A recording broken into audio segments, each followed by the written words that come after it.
हम स्वागत करे छी अपन यूट्यूब चैनल मिथिला के नगरिया में। एहि चैनल पर मिथिलांचल से जुड़ल हर पाबनि तिहार के जानकारी, धार्मिक कथा आ पूजा पाठ से जुड़ल उपाय भेटत। अगर एहि सब के जानकारी चाहे छी तो चैनल के सब्सक्राइब कर लिया आ नोटिफिकेशन से हो ऑन कर लिया, ताकि हम कोनो नया वीडियो डालब तो सबसे पहले पहुंचत अहाँ तक। आई के वीडियो में हम जितिया व्रत के संपूर्ण कथा ल कहलहुँ। जितिया के 3टा कथा अछि, तीनों कथा सुननाइ आवश्यक अछि। तो हम तीनों कथा एहि एकेटा वीडियो में देने छी, जैसे अहाँ सबके कथा सुने में सुविधा हैत। वीडियो तो लंबा भइए जात, परंतु तीनों कथा एके जगह भेट जात, कियाकि तीनों कथा तो सुनैये के अछि। तो अहाँ सबके फिर दोसर वीडियो सर्च नहीं कर पड़े, ताहिसँ हम एहि सब सुविधा ला ई एके संगे सब कथा के वीडियो देने छी। पहिल कथा अछि जितुवाहन जन्मक कथा, दोसर कथा अछि चिल्हो सियारो के कथा, आ जितिया के तेसर भागक कथा अछि पारण के कथा। तो चलू आब पहले जितुवाहन के कथा सुनू। एकटा गांव में एकटा गरीब ब्राह्मण छलथि। हुनका एकटा बेटी छलनि, हुनकर नाम मसवासी रहनि। ओ बच्चे से पूजा पाठ में लागल रहैत छलथि। जब ओ विवाह योग्य भेलखिन तऽ विवाह नहीं केलखिन। कुछ दिन बाद ब्राह्मण के मृत्यु भऽ गेलनि।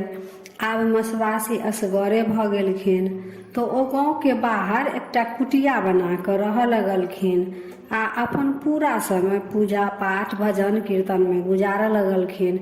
आ संगे एकटा दासी सेहो राखि लेलखिन। ओ दासी हुनका पूजा पाठ में मदद करैत छलनि। मसवासी के कोनो पुरुष से कोनो वास्ता नहीं रहनि। ओ सती भऽ गेल रहथिन जे आब हम विवाह नहीं करब। भादो के महीना रहे, दिन रात खूब पानि पड़े, रौदा के कतौ दरस नहीं रहे। एहन समय में चौड़चन पाबनि आबि गेल। आब गांव के सब लोग सब कहे जे ई चौड़चन पाबनि केना हेतै, लोग सब केना गहूम धोते सुखेते अबेते, किनको कुछ नहीं फुराइन।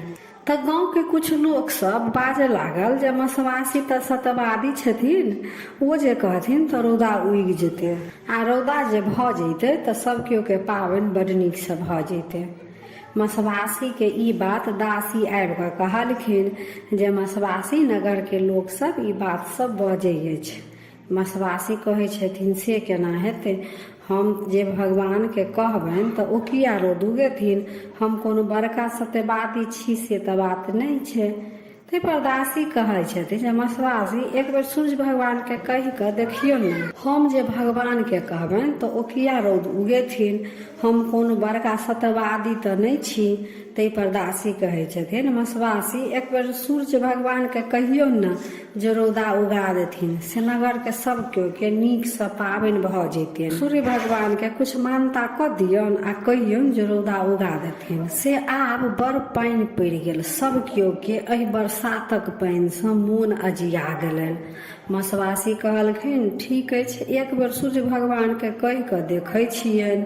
दोसर दिन मसवासी पूजा पाठ कऽ कऽ जखन सूर्य भगवान के जल देबऽ लगलखिन तऽ ओ सूर्य भगवान के कहै छथिन भगवान आब पानि बड्ड पड़ि गेल, से आब अहाँ रौद दियौ जैसे नगरक लोक नीक जकाँ पाबनि कऽ सकता। दासी कहने छलखिन जे कुछ मानता कऽ देबनि। मसवासी के कुछ नहीं फुरेलनि। ओ सूर्य देवता से कहै छथिन जे अगर अहाँ रौदा उगा देबै तो हम अहाँ संगे विवाह कऽ लेब। सूर्य भगवान से बात सुनते एकदम सौंसे रौदा उगा देलखिन। एकदम मेघ साफ भऽ गेलै, बरसात भेनाइ बंद भऽ गेलै। नगर के सब केओ बड़ नीक पाबनि केलथि। नगर के सब केओ पाबनि कऽ कऽ अपन अपन घर में सुखी से खुश भऽ कऽ रहऽ लगलथि। परंतु मसवासी जे वचन सूर्य भगवान के देने छलखिन से आब हुनका होइ छलनि जे भगवान के वचन जे दऽ देलहुँ एकरा तऽ आब पूरा करे के समय आबि गेल। आ हम तऽ धर्मवती छी, सत्यवती छी, से हम कोनो पुरुष से वास्ता नहीं रखलहुँ। आब सूर्य भगवान तऽ अपन वचन निभेलथि, आब तऽ हमर वचन के बेर अछि। हरदम से बात हिनका दिमाग में चलैत रहनि। तैसे ओ हरदम ओ डेरायल रहथिन जे कखनो भगवान चलि औता। आ हमरा एहि बात के डर अछि जे कहता विवाह कर तब तऽ हमर सत्य भंग भऽ जायत। हम जे अपना आप में वचन रखने छी जे हम विवाह नहीं करब से तऽ आब हमर सबटा वचन नष्ट भऽ जायत। एहि डरसँ ओ खेनाइ पिनाइ छोड़ने रहथि। एक दिन मसवासी के अपना आभास भेलनि जे भऽ सकैया आइ कहीं भगवान औता। ओहि राति अपन कुटिया के खूब नीप पोति कऽ खूब बढ़िया से फूल धूप दीप से सजा देलखिन आ आंगन में हुनका पैर धोबऽ लए पानि राखि देलखिन। हुनका लए खूब बढ़िया से बिस्तर सजा कऽ सेहो राखि देलखिन आ मसवासी अपन दासी संगे जंगल में नुका गेलखिन आ ओतऽ सँ अपन कुटिया के देखै छलखिन। कनी राति बीतल, आधा राति जब भेल तऽ भगवान मसवासी के कुटिया में अयलथि। भगवान देखै छथि हमर स्वागत में कुटिया खूब सजाओल गेल अछि। खुशी खुशी ओ आंगन गेलथि। आंगन में पैर धोब कऽ जल राखल रहनि, ओहिसँ पैर धो लेलखिन आ घर में गेलथि तऽ बिस्तर खूब सजाओल छलनि। ओहि पर बैसलथि आ आवाज दै छथिन मसवासी मसवासी कतऽ छियै? अहाँ जे वचन देने रहौं पूरा करे के समय आबि गेल, आब पूरा करू। ओ सोचे छलथि भऽ सकै अछि कतहु गेल हेती, चलि एती। अहिना करैत करैत सारा राति बीत गेल आ आब ई भोर होय वाला अछि, तैयो मसवासी नहीं एलथि। मसवासी कतऽ छथिन? भगवान के मसवासी के इंतजार करैत करैत जब मसवासी नहीं एलखिन तऽ भगवान बुझि गेलखिन जे मसवासी आब नहीं औती। हमरा सँ ओ झूठ बजलथि। ओ कुटिया से बाहर निकलि कऽ कुटिया के कोनटा पर पेशाब कऽ देलखिन आ चलि गेलखिन। मसवासी देखलखिन जे भगवान आब चलि गेलथि तऽ हुनका प्राण में प्राण एलनि जे आब भगवान सँ पीछा छूटल। आब ओ चलि गेला आ आब ओ जब बुझि गेलथि जे मसवासी हमरा संगे विवाह नहीं करत तऽ हमर तिरस्कार करै अछि तऽ आब ओ नहीं होता। ओ आब निश्चिंत भऽ गेली। जखन ओ कुटिया में गेलथि तऽ देखै छथिन जे कुटिया के कोनटा पर बड़ नीक गेनहारी के साग अछि। ओ दासी से कहै छथिन, दासी कतेक दिन से भगवान के चक्कर में नीक जकाँ खेलौं ने, हरदम मोन में डर लागल रहे जे भगवान कखन चलि औता। एहिसँ नीक जकाँ खेनाइयो नहि खाइ छलौं। से देखू एतऽ कतेक नीक साग अछि, एहि साग के नीक जकाँ बनाउ आ इएह खायब। से देखू एतऽ कतेक नीक साग अछि, एहि साग के नीक जकाँ बनाउ इएह खायब। दासी अपन साग के काटि कऽ बना कऽ देलखिन। मसवासी जे ओ गेनहारी के साग खेलखिन तऽ गर्भवती भऽ गेलै। सूर्य भगवान जे पेशाब केने रहथिन ओतहिये गेनहारी के साग जन्मल छल आ ओही साग में सूर्य भगवान के अंश पेशाब करैत समय खसि पड़ल छलनि। तऽ आब तऽ मसवासी गर्भवती भऽ गेलथि से आभास हुनका अपना भऽ गेलनि। ओ तऽ सत्यवादी धर्मागत छली। हिनका इहो आभास भऽ गेलनि जे ई सूर्यक अंश अछि हमर गर्भ में। 3-4 महीना तऽ ओ नगर के लोक सबसँ छपा लेलखिन। लेकिन 4 महीना के बाद जखन पेट नमहर होबऽ लगलनि तऽ नगर में गुदुर फुसुर करऽ लागल लोक सब जे मसवासी कहै छथिन हम सत्यवादी छी, धर्मागत छी, हमरा कोनो पुरुष सँ वास्ता नहीं अछि। तऽ फेर हुनकर पेट में बच्चा किनकर छनि? आब एहि बात के जवाब तऽ मसवासी लग छलनि नहि। आब बुझै छलखिन जे हम कोनो बात कहबनि नगरक लोक सबके तऽ ओ हमर बात पर विश्वास करत नहीं। सएह सब सोचि कऽ ओ चुप रहि गेलथि। समय पुरला पर हुनका गर्भ सँ एकटा तेजस्वी पुत्र के जन्म भेलनि। ओ बच्चा के अपन सूर्य भगवान के धरोहर बुझि कऽ पोसऽ पालऽ लगलथि। बच्चा जब छोट रहे तऽ कोई कुछ कहे तऽ कोनो बात नहीं, बच्चा तऽ बुझबे नहीं करै छलथि। अहिना कऽ कऽ बच्चा नमहर भेलथि आ जब तुरिया के बच्चा सब संगे खेलऽ जाथिन तऽ कोई ओकरा अनेरुआ, कोई नाजायज, कोई कुछ कहैत रहे छलन आ सब दूरछी दूरछी केने रहे छलन जे तोहर बाप के पता नहीं छौ, जे तोहर बाप के छौ। बच्चा के ई सब बात सुनि कऽ बड़ कष्ट होइ छलन आ ओ मसवासी के पूछे छलन जे माँ हमर पिता के छथि? हमरा लोक सब आब बड़ उलाहना दै अछि जे तोहर बाप के छौ, ठेकाना नहीं छौ। मसवासी कहलखिन, पुत्र अहाँ चिंता नहीं करू, अहाँ भगवान के पुत्र छियै, अहाँ के एहि पृथ्वी पर कोनो उद्देश्य से जन्म भेल अछि। समय आयत तऽ सबटा सत्य अहाँ लग अपने आप चलि आयत। अहिना कऽ कऽ मसवासी समय टालने जाइ छलखिन। एक दिन मसवासी के बच्चा अपन तुरिया सब संगे खेलै छलथि तऽ एकटा सुइन जकाँ छलै। नगरक बच्चा सब ओहि सुइने लग खेलाइ छलै आ नगरक बच्चा सब कहलकै जे एहि सुइनमे माय के नाम लऽ कऽ घुसै के छ आ बाप के नाम लऽ कऽ बाहर अबै के छ। सब बच्चा बड़ नीक अपन खेलाइ छलै, सुइनमे अपन माय के नाम लऽ कऽ घुसै आ बाप के नाम लऽ कऽ निकले। ओहि बच्चा जब संगे मसवासी के बच्चा सेहो खेलाए, ओ माय के नाम लऽ कऽ सुइनमे घुसै आ माये के नाम लऽ कऽ सुइन से बाहर अबै। से सुइन कऽ सब दोसर बच्चा सब खूब हंसऽ लगल आ कहलकै, एकरा तऽ बापक नाम पते नहि छै तऽ ई बाप के नाम लेतै कि। ई सुइन कऽ बच्चा अपन कानैत खीजैत अयलथि अपन मसवासी लग। कहलखिन, माय आइ हमरा अपन बाप के नाम कहिए दिअ जे के छथि। अहाँ कहै छी जे भगवान अहाँके पिता अछि, तऽ भगवानमे कोन भगवान हमर पिता अछि से आइ जवाब दिअ। मसवासी फेर टालैके कोशिश केलखिन जे फेर नहीं बतायब, लेकिन बच्चा ततेक जिद करऽ लागल जे नहीं आइ हमरा अपन पिताके नाम अहाँ कहिए दिअ। तब मसवासी कहलखिन जे ठीक अछि, आइ हम अहाँके पिताके नाम कहब, लेकिन अहाँके अपन पिताके नाम अहाँके खुद अपन पिताए देता। तऽ कहलखिन ओ कतऽ भेटता से कम तऽ कहू। तऽ नगर के बाहर एकटा ब्रह्म स्थान रहै। मसवासी अपन बच्चाके कहलखिन जे अहाँ चलि जाउ आ ब्रह्म स्थानमे अहाँ निशा राति जखन बीततै, राति के 12 बजे, तखन अहाँ ओतऽ बैसल रहब आ ओतऽ 3टा रथ गुजरतै। एकटा रथ जेतै हुनको नहीं पकड़ब, दोसर रथ जेतै हुनको नहीं पकड़ब आ तेसर रथ जखन आयत ओकर खुट्टी अहाँ पकड़ि लेब। से सब भगवान राति के 12 बजे में नगर के भ्रमण करे ला अबै छथि। बच्चा सएह केलक, जाकऽ अपन बैठ गेल ब्रह्म स्थान में आ जखन राति के 12 बजलै तऽ एकटा रथ पहिल गेलै, ओ छोड़ि देलखिन, दोसर गेलै से छोड़ि देलखिन आ तेसर रथ जे जाय लगलै तऽ ओकर खुट्टी पकड़ि कऽ खड़ा भऽ गेलखिन। आब सूर्य भगवान के रथ रुकि गेलनि। भगवान नीचा तकै छथि जे के हमर रथ रोकि लेलक, केकरा में एते शक्ति अछि।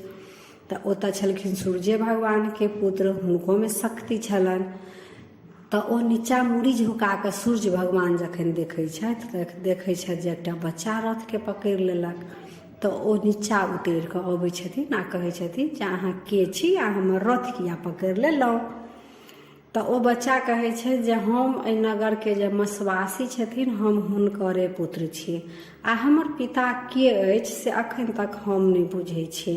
ओ हमर माय कहलथि जे अहाँ जाउ आ सूर्य भगवान के रथ के खुट्टी पकड़ि लेबै, अहाँके वएह जवाब देता जे अहाँके पिता के अछि। सूर्य भगवान चिन्ह गेलखिन आ हुनका सबटा याद एलनि जे ई पुत्र तऽ हमरे अछि, हमरे अंश अछि।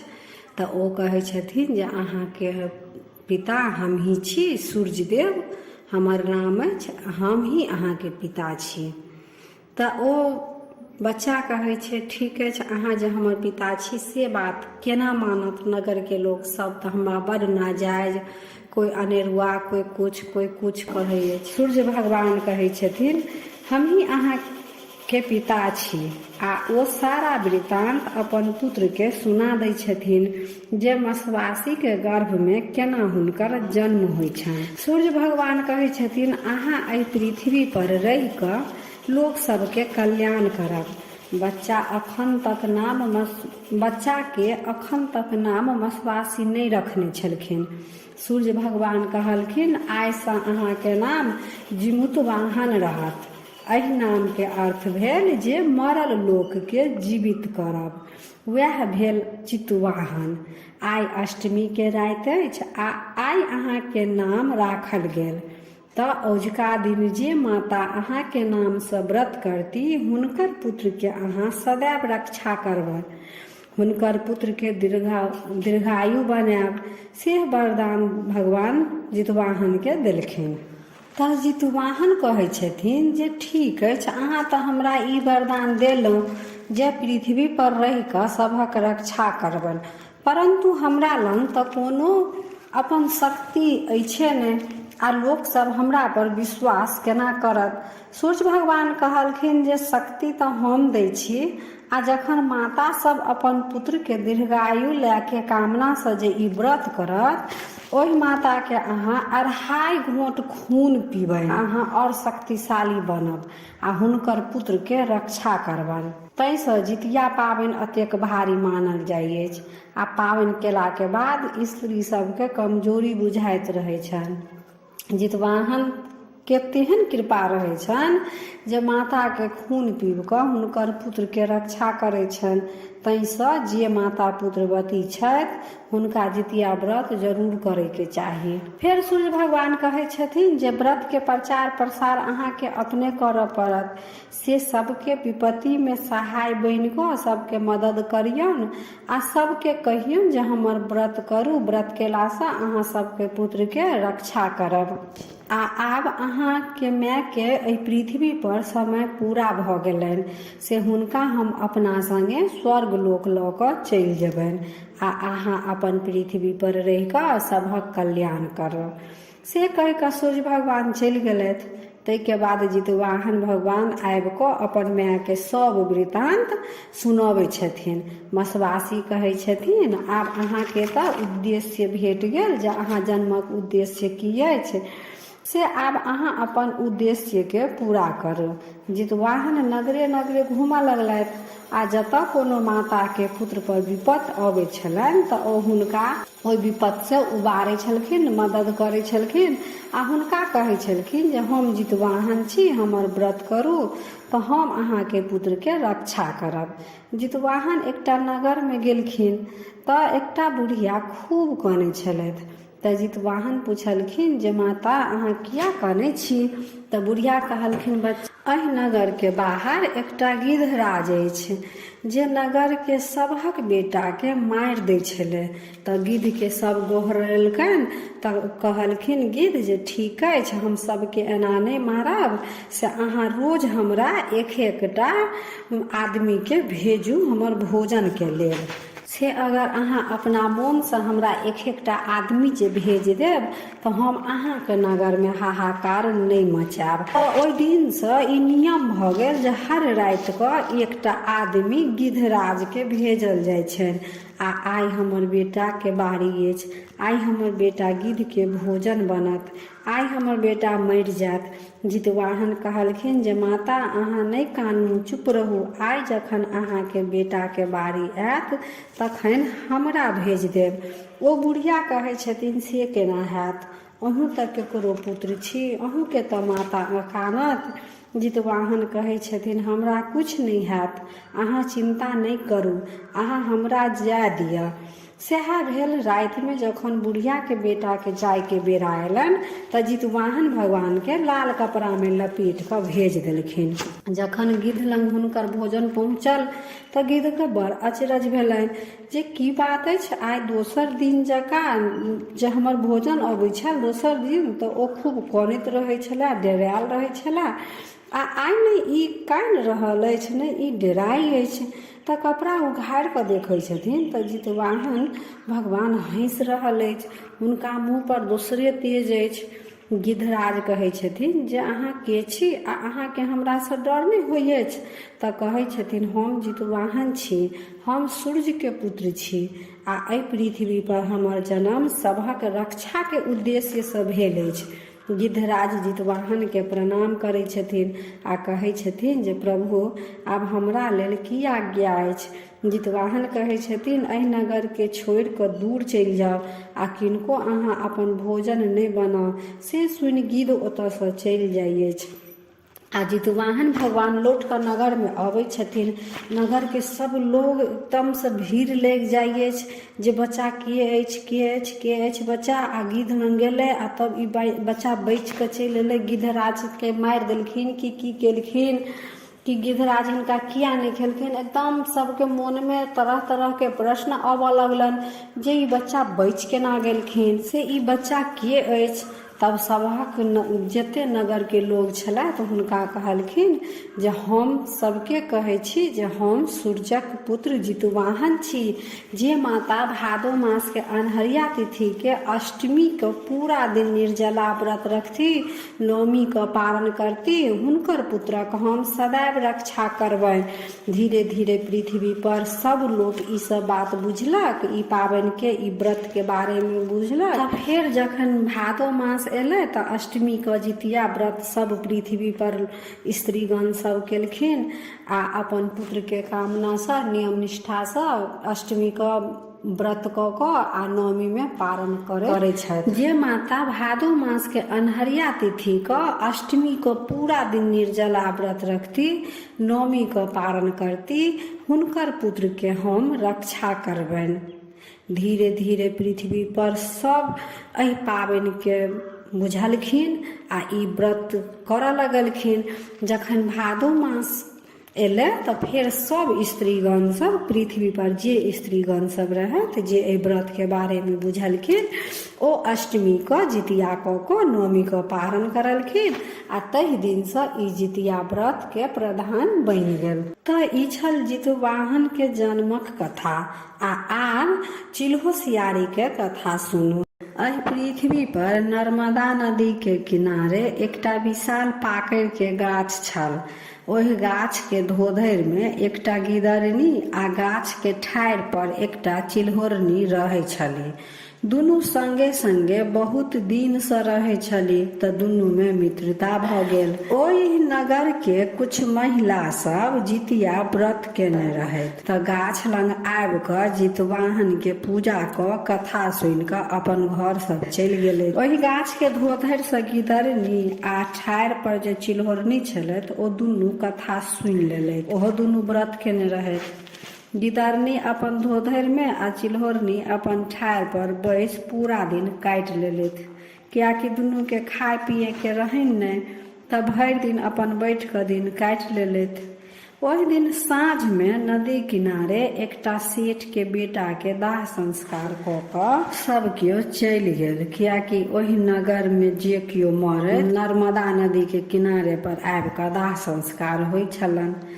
अष्टमी के राति छल, एकदम अन्हार, हाथ नहीं सूझे आ तै पर खूब मेघ लागल, पानि पड़ैत, बिजलौका चमकैत रहे। ओहि बिजलौका में ओहि लाश के मांस देख कऽ गिदरनी के रहल नहीं जाय छलनि। एक तऽ भरि दिन के ओ भूखल आ मांस देख कऽ ओकरा रहल नहीं जाय। आब गिदरनी सोचैत जे हम तऽ असगर रहितौं तऽ मांस खा अबितौं, लेकिन चिल्होरनी जे अछि ओ देख लेत तऽ कहत जे अहाँ व्रत केने छी तऽ केना खायब। से नहीं, हम हिनका सूतऽ दै छियनि, तब जाकऽ चुपचाप सब खायब। कनी राति जब बीतलनि तऽ गिदरनी चिल्होरनी से पूछै छथिन, सखी सुति रहलहुँ कि जगले छी? चिल्होरनी जवाब दै छनि, नहीं हम जगले छी। गिदरनी चुप भऽ गेलथि। फेर कनी देर बाद पूछे छनि, सखी सुति रहलहुँ कि जगले छी? चिल्होरनी फेर कहै छथिन, नहीं हम जगले छी। गिदरनी अहिना कनी कनी रहि कऽ 3-4 बेर पूछलखिन। चिल्होरनी सोचै अछि जे गिदरनी अतेक हमरा सुतै के पीछे किया पड़ल अछि, की बात अछि? आब जे गिदरनी पूछत तऽ हम सुतै के नाटक करब आ देखब जे ई की चाहै छथि। सएह भेलै। गिदरनी फेर चिल्होरनी से पूछै छथिन, सखी सुति रहलहुँ कि जगले छी? चिल्होरनी कोनो जवाब नहीं देलथि। गिदरनी 2-3 बेर पूछि लेलखिन, तैयो कोई जवाब नहीं भेटलनि हुनका। तऽ गिदरनी बुझलखिन जे आब चिल्होरनी सुति रहलथि। तब ओ अपन धोधरि में से निकलि कऽ नदी किनारे गेली। ओहिठाम नदी में से अपन मुँह से पानि आनि कऽ चिता के आगि बुझौलथि आ ओहि में से मांस निकालि कऽ टुकड़ी टुकड़ी कऽ कऽ खूब भरि पेट खा लेलथि आ कुछ आनि कऽ अपन धोधरि में राखि लेलथि आ सुति रहलथि। ई सबटा चिल्होरनी जे छलथि ठाढ़ि पर बैठल सबटा कर्तव्य देख रहल छलथि चुपचाप। मुदा गिदरनी के कुछ कहलखिन नहि, हुनका एको बेर टोकलथि नहि। गिदरनी पूछलखिन जे हमरा तऽ कोई नहीं कुछ देखलक, से ई चिल्होरनी तऽ सुतल छथि। ओहो अपन धोधरि में आबि कऽ गिदरनी सुति रहल। जब भिनसर भेलै आ पारण के जखन बेर भेलै तऽ स्त्रीगण सब पारण कऽ कऽ चलि गेल। ओतऽ अक्षत ओकरी जे चढ़ेने छलै से सब ओतऽ पड़ल छलै हन गाछ लग। तऽ गिदरनी कहै छै अपन चिल्होरनी से, सखी सब स्त्रीगण सब पारण कऽ कऽ चलि गेलथि, चलू आब अपनो सब पारण कऽ लिअ। चिल्होरनी तऽ बड्ड तमसायल छलखिन जे खा लेलक हन आ आब हमरा कहै अछि पारण करै लए। लेकिन तैयो चिल्होरनी गिदरनी सब कुछ नहीं कहै छथिन। ओ चुपचाप जाकऽ ओतऽ जे ओकरी आ अक्षत सब गिरल रहै, खीरा सब रहै, वएह सब लऽ कऽ अपन पारण कऽ लेलथि। आ गिदरनियो अपन झूठ मूठ के ओहो पारण केलथि। वएह समय में कुंभ में मेला लागल छलै। दुनू कुंभ के मेला देखऽ गेल। ओतऽ गेल तऽ दुनू के संगे संगे अकस्मात मृत्यु भऽ गेलनि। लेकिन कुंभ में जे मृत्यु भेल छलनि ताहि के प्रताप से दुनू के जन्म एकटा ब्राह्मण के घर में भेलनि। दुनू जौआ बहिन भेलै। चिल्होरनी जे छलथि ओ पैघ बहिन भेलथि, हुनकर नाम शीलावती, आ गिदरनी छोट बहिन भेलथि, हुनकर नाम कर्पूरावती राखल गेल। दुनू बहिन संगे संगे पैघ भेली। आब ओ दुनू विवाह योग भऽ गेली। तऽ शीलावती के विवाह एकटा मंत्री से भेलनि आ कर्पूरावती के विवाह एकटा राजा से भेलनि। दुनू के सासुर एके नगर में छलनि। दुनू अपन अपन सासुर में रहऽ लगलथि। कुछ दिन बाद कर्पूरावती के गर्भ ठहरलनि आ बच्चा जन्म लेलकनि। लेकिन ओ बच्चा जीवित नहीं रहलनि, मरि गेलनि। अहिना कर्पूरावती के 7टा बेटा भेलनि आ 7 बेटा जन्म लेके मरि गेलनि। एहि बात से ओ बड़ दुखी छलथि। शीलावती के अपन बहिन के ई हाल देख कऽ हुनको बड़ कष्ट होइ छलनि। लेकिन ई तऽ विधाता के लिखल छलनि, तऽ ओ की करती। शीलोवती के 7टा बेटा भेलनि, लेकिन ओ सब जीवित छलनि। से कर्पूरावती के एहि बात के बड़ कष्ट छलनि। ओ सोचै छलथि जे हमर सब बेटा मरि गेल आ एकर सबटा बेटा जिंदा अछि। एहि बात लऽ कऽ ओ अपन बहिन से खूब जरै छल। जखन जितिया व्रत एलै तऽ शीलावती आ कर्पूरावती दुनू व्रत रखलथि। शीलावती अपन व्रत के सब नियम कऽ जितवाहन के पूजा केलथि आ कर्पूरावती ओहि दिन खटवास धऽ लेलथि। सब दासी सब कहै छनि रानी चलू जितवाहन के पूजा कऽ लिअ। ओ नहीं कुछ बजती आ नहीं ओ बिछौन पर से उठती। तऽ ई बात राजा लग पहुँचल। तऽ राजा अपन रानी लग आबि कऽ कहै छनि जे की भेल, अहाँ किया एना उदास पड़ल छी, अहाँ जितवाहन के पूजा किया नहीं करै छी। राजा खूब कर्पूरावती के मनौलथि, तैयो कर्पूरावती अपन बिछौन से नहीं उठलखिन। राजा कहलखिन अहाँ के की चाही से बाजब तब तऽ हम बुझब। ताहि पर कर्पूरावती कहै छथिन अहाँ हमरा संगे सत्य करू जे हम अहाँ से जे कुछ मांगब से देब। राजा कहलखिन ठीक अछि, हम अहाँ के वचन दै छी, अहाँ जे कहब से हम करब। कर्पूरावती कहै छथिन तऽ हमर बहिन जे अछि शीलावती, ओकर 7 पुत्र के हमरा मूड़ी काटि कऽ आनि दिअ। राजा कहै छथिन ओ तऽ अहीं के राज्य में बसल अछि। राजा रानी के बात सुनि कऽ कहै छथिन पापिन केहन विचार अछि अहाँके, ओ अपन बहिन अछि तकरा बारे में एहन विचार, केहन पापी छी अहाँ, ई विचार मोन से निकालि दिअ। कर्पूरावती कहै छथिन राजा हमरा जे वचन देलहुँ से पूरा करू। राजा के कितनो समझौला पर कर्पूरावती नहीं मानलखिन। राजा तऽ आब सत्य केने रहथिन तऽ कहलखिन ठीक अछि, आब तऽ हम अहाँके वचन दऽ देने छी से तऽ हम करबे करब। ठीक अछि, अहाँ अपन पूजा के पाठ करू, हम चंडाल के भेज कऽ अहाँ बहिन के बेटा के 7 के गर्दन काटि कऽ आनि देब। आब उठू जितवाहन के पूजा करू ग। राजा के बात सुनि उठलथि। तब राजा चंडाल के भेज शीलावती के 7 बेटा के गर्दन कटवा कऽ आनि देलखिन। कर्पूरावती सातों बहिन बेटा के मूड़ी देख कऽ बड़ प्रसन्न भेल। ओ सातों मूड़ी के पियर कपड़ा में बान्हि कऽ 7टा डाला में धऽ कऽ शीलावती के सातों पुतोह के दासी द्वारा पठा देलक। आ कर्पूरावती दासी के सिखा देलक जे पूछत एहिमे की अछि तऽ कहब सातों पुतोह के पारण करे के लेल मौसी भेजेलथि हैया। दासी शीलावती के एतऽ आबि सब डाला पहुँचा देलकन आ शीलावती के कहै छन पुतोह सबके पारण करे के लेल रानी भेजलथि है। शीलावती के सातों पुतोह बड़ खुश होइ छथि जे मौसी पारण करे के लेल डाला में कुछ भेजलथि है। सब पुतोह अपन कपड़ा उघारि उघारि कऽ देखै छथि तऽ सब डाला में तारक फल अछि। ओ सब मूड़ी तारक फल बनि गेल छल। शीलावती जे नियम पूर्वक जितिया केने रहथि तही के फलस्वरूप हुनकर बेटा के गर्दन कटवा देने रहनि, तैयो ओ जीवित भऽ गेलथि आ ओ गर्दन सब तारक फल बनि गेल रहनि। शीलावती के सातों पुतोह नहा सोना खुशी खुशी पारण केलथि। आ एनी कर्पूरावती कान देने रहथिन जे हुनकर पुतोह के कन्ना रोहट कखन सुनब। ओ बुझलखिन जे हम तऽ गर्दन कटवा देलहुँ, सब मरि गेल हैत। आ ओ डाला में सबके गर्दन भेजलखिन से देख कऽ सब कानत। लेकिन बहुत देर भऽ गेलै, कोनो कानै खीजै के आवाज नहीं एलनि तऽ हुनका रहल नहीं गेलनि। ओ फेर दासी के भेजलखिन जे देख कऽ आउ जे ओतऽ की बात अछि, किया नहीं केओ कानै अछि। शीलावती के ओतऽ फेर दासी गेलथि। ओ देखलखिन जे हुनकर सातों बेटा सब जीवित छथि, सब पुतोह बड़ नीक हंसै बजै अछि। शीलावती सेहो अपन बेटा पुतोह के संगे संगे खूब खुश छथि। दासी आबि कऽ सबटा वृतांत कर्पूरावती के सुनेलखिन। कर्पूरावती बड़ दुष्ट रहे, पिछला जन्म में गिदरनी रहथि तऽ ओ पापी छलथि। कर्पूरावती के फेर खटवास लऽ लेलखिन।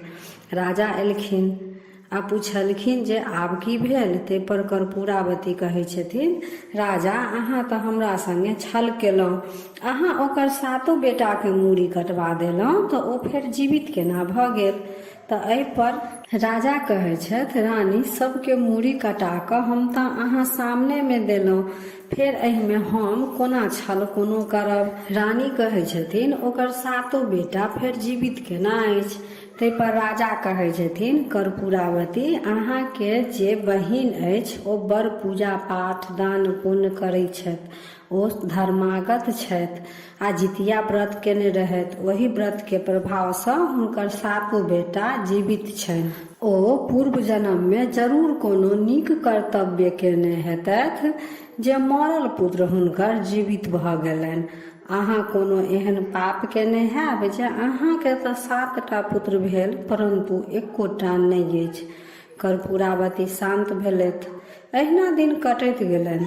फेर आगा साल जितिया व्रत लागल। दुनू बहिन व्रत के रखलथि। एहि बेर कर्पूरावती अपन दासी हाथे शीलावती के सम्मान देलखिन जे हमर बहिन के कहबनि जे हम हुनके संगे एहि बेर व्रत राखब आ पाबनि करब, कथा सुनब। से महल में शीलावती आबि गेल। शीलावती दासी के कहलखिन नहीं हम अपने घर में ठीक छी, हम अतहिए व्रत करब आ कथा सुनब। हुनका कहियोन ग ओ अपन महले में पूजा करती आ कथा सुनती।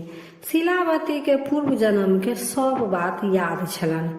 हुनका याद छलनि जे हमर ई बहिन पिछला जन्म में गिदरनी छलनि आ हुनका पर विश्वास केनाइ उचित नहीं अछि जे ओ व्रतक नियम पूरा करती, कियाकि ओ पूर्व जन्म में व्रत तोड़ि लेने छलखिन। तऽ शीलावती के कर्पूरावती पर विश्वास नहीं छलनि आ ओ सोचै छलखिन जे कहीं हमरो व्रत ओकरा संगे करे में खंडित नहीं भऽ जायत। ताहिसँ ओ कर्पूरावती के संग व्रत नहीं करऽ चाहै छलथि। कर्पूरावती बड़ जिद्दी छलथि। ओ अपन बहिन के मना केला के बादो फेर दासी के भेजलखिन जे जाउ हमर बहिन के कहबनि जे पूजा आ कथा तऽ संगे नहीं केलथि लेकिन पारण हम संगे करब। आ अपन पालकी सेहो अपन बहिन ला भेज देलखिन। जे महल में आबि कऽ पारण करू। शिलावती पालकी के लौटा देलखिन आ दासी से कहलखिन, ओ रानी छथि आ हम एकटा मंत्री के घरवाली, हमरा आ हुनका कोनो मेल नहि छनि, ताहिसँ ओ अपन महल में खुआ मलाई खा कऽ पारण करती आ हम अपन झोपड़ी में खीरा उंगली खा कऽ पारण करब। दासी सबटा बात कर्पूरावती के कह गेलनि, लेकिन ओहो जिद्दी छलथि। ओ अपने शिलावती लग आबि गेलथि। शिलावती से कहै छथिन, अहाँ हमरा संगे व्रत पूजा कथा से किया नहि केलहुँ आ आइ हम पारण करऽ चाहै छी सेहो बात लेल अहाँ मना कऽ रहल छी। शिलावती कहलखिन, ठीक, पहिले पारण करे से पहले चलू गंगा स्नान नर्मदा नदी में कऽ लेब। दुनू बहिन नर्मदा नदी पर पहुँचल, जतऽ पाकैर के गाछ छलै। ओतऽ आबि कऽ शिलावती कहै छथिन, कर्पूरावती, एहि गाछ के देख कऽ कुछ याद अबै अछि? कर्पूरावती कहलखिन, नहि, हमरा तऽ कुछ याद नहि अबै अछि। तब अपन पूर्व जन्म के सब वृतांत सुना दै छथिन। जे सुनि कऽ कर्पूरावती के तब अपन पूर्व जन्म के सब वृतांत सुना दै छथिन, जे अहाँ एकटा गिदरनी छलहुँ आ हम चिल्होरनी, दुनू मिल कऽ व्रत रखलहुँ। हम तऽ व्रत के पूरा नियम निष्ठा से केलहुँ आ अहाँ राति में एकटा सेठक बेटा के मांस खा कऽ व्रत के खंडित कऽ लेलहुँ, ताहिसँ अहाँके ई दुर्दशा अछि। ई सब बात सुनि कऽ कर्पूरावती के अतेक दुख होइ छनि जे ओ ओतहिए अपन प्राण त्याग दै छथिन। हुनकर मृत्यु के बात राजा तक पहुँचै छनि। राजा के संवाद जाइ छनि, कर्पूरावती के विधि विधान सँ दाह संस्कार होइ छनि आ फेर राजा अपन राज हंसी खुशी सँ चलबऽ लगै छथि। शिलावती सेहो अपन बेटा पुतोह के संगे खुशी खुशी समय बितबऽ लगे छथि। ताहिसँ अखनो एहि कलयुगो में यह विधान अछि जे कोनो व्रत करी तऽ पूरा नियम निष्ठा से करी आ नहीं पार लगे तऽ नहीं करी, नहीं तऽ एकर पाप एहि जन्म में तऽ नहीं तऽ दोसरो जन्म में जरूर भोगऽ पड़त। तऽ ई छल चिल्हो सियारो के कथा। आब जितिया के तेसर भागक कथा, जे पारण के कथा हैत, से सुनू। एकटा गांव में एकटा मालिन रहै छली, हुनका एकटा बेटा सेहो छलनि। दुनू माय बेटा गांव में सबके फूल दै छलखिन, राजा के दरबार में सेहो फूल पहुँचबै छलखिन।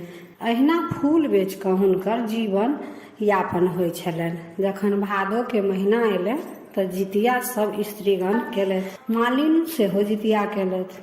मालिन के जखन राति में सुतऽ गेलखिन तऽ हुनका नींद नहि होइ छलनि। ओतऽ एक भूखल छलखिन, तै नहि नींद होइन आ तै पर से सोचै छलखिन जे काल्हि पारण अछि, से असगरे हम कोन कोन काम करब। एनी गाँव में सबके फूल अंगने अंगने पहुँचायब, राजा के दरबार में सेहो फूल पहुँचबै के अछि आ एनी पारण के ओरियान सेहो करऽ पड़त। केना कऽ हम असगरे भानस करब, केना के सबके फूल पहुँचाब। सएह सोचते सोचते आधा राति बीत गेलनि। तऽ ओ मालिन सोचै छथिन जे अखन हमरा तऽ नींदो सेहो नहि होइया, तऽ एहिसँ बढ़िआँ हैत जे हम अखन भानस कऽ कऽ राखि लै छी आ भिनसर हैत तखन फूल तोड़ि कऽ सबके पहुँचा देबनि आ फूल पहुँचा देलाके बाद पारण कऽ लेब। सएह सोचि कऽ ओ खेनाइ बनाबै लए विदा भेलथि। तऽ सबसँ पहिले ओ साग सब्जी हाँसूसँ कटलखिन, कियाकि खाना बनबै से पहिले तो लोग सागे सब्जी ओरियान करै छै जे की बनत। जखन माली साग सब्जी जे कटलखिन तखने हुनकर व्रत खंडित भऽ गेलनि। ताहिसँ ओ जितिया में जे केओ जितिया करे जाइ छै तऽ साग सब्जी नहि काटब, हँसुआ छुरी नहि छुअब। जखन मालिन के व्रत खंडित भऽ गेलनि तऽ जितवाहन भगवान क्रोधित भऽ गेलथि आ ओहि मालिन के एहन सता देलखिन जे हुनका भानस करते करते तेहन हालत खराब भऽ गेलनि जे भानस कऽ कऽ ओ बिछौन पर पड़ि रहलखिन। ताबे भिनसर सेहो भऽ गेल। आब मालिन के अतेक शक्ति नहि छलनि जे ओ फूल तोड़ि कऽ सबके पहुँचौथिन। ओ बिछौन पर परले परले अपन बेटा के उठबै छथिन जे बाबू हमरा फूल तोड़े के साहस नहीं होइए छै, नहीं आयत हमरा फूल तोड़ के आनल। से अहाँ गाँव में किनको देबनि कि नहीं देबनि, कम से कम राजा के दरबार में फूल तोड़ के दऽ अबियन। बेटा हुनकर उठलनि आ गेलखिन फूल तोड़ऽ लए। जखन मालिक के बेटा फूल तोड़ऽ गेलखिन तऽ मालिन बुझलखिन जे आब तऽ फूल पहुँचे जेतन राजा के दरबार में आ पारण के समय भऽ गेल अछि, तऽ हम पारण कऽ लै छी। ओ नहा सोना कऽ पारण के पूजा पाठ विधि व्यवहार जे छलनि से ओ सबटा केलथि आ ओ आधा राति जे खेनाइ बनेने छलथि ओ बासी भऽ गेल छल आ ठंडा सेहो भऽ गेल छलनि। सएह लऽ कऽ ओ बासी आ सेरायल खाना खा कऽ ओ अपन पारण केलथि। आ एनी जे मालिन के बेटा फूल तोड़ऽ बगीचा में गेल छलथि ततऽ जितवाहन भगवान अजगर के रूप में प्रकट भऽ ओहि बालक के गिर लेलखिन। जेना जेना ओ मालिन बासी आ सेरायल भोजन के कर मुँह में लै छलखिन तेना तेना ओ अजगर मालिन बेटा के गिरने जाइ छलनि। मालिन जब भरि पेट खा लेलक तऽ अजगर ओ पूरा बच्चा के पेट में गिर लेलक। ओ बगीचा में और जे कोई छलथि तऽ ओ दौड़ कऽ मालिन के कहऽ एलखिन अहाँ के बेटा के एकटा अजगर गिर गेल।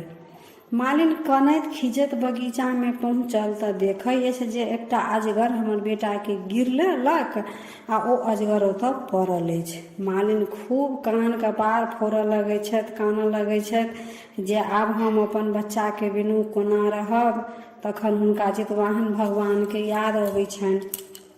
ओ जितवाहन भगवान के खूब गोहरबऽ लगै छथिन जे हे जितवाहन देवता हम तऽ अतेक नियम निष्ठा से अहाँ के पूजा केलहुँ, सब स्त्री तऽ अहाँ के पूजा अपन संतान ला करै अछि, हमहूँ तऽ अपन बेटा ला व्रत केने रहौं जे हमर बेटा के दीर्घायु बनाउ।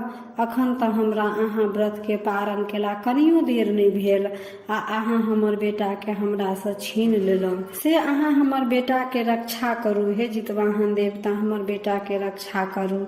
मालिन ततेक कानि कानि कऽ जितवाहन देवता के गोहरलखिन जे भगवान के मालिन पर दया आबि गेलनि। नगर के स्त्रीगण सब जे छलनि हुनका संगे ओ कहुना अपन समझा बुझा कऽ मालिन के आनलखिन।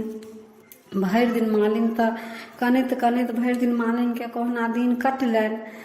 आ राति में जखन सुतऽ गेलखिन तऽ मोने मोने सोचै छलखिन जे हे जितवाहन देवता हमरा से कोन गलती भेल। तऽ राति में मालिन जखन सुतलखिन तऽ हुनकर सपना में जितवाहन भगवान स्वप्न देलखिन जे तू जितिया के व्रत केला तऽ लेकिन तोहर व्रत जखनते तू साग सब्जी कटला खंडित भऽ गेलो आ तै पर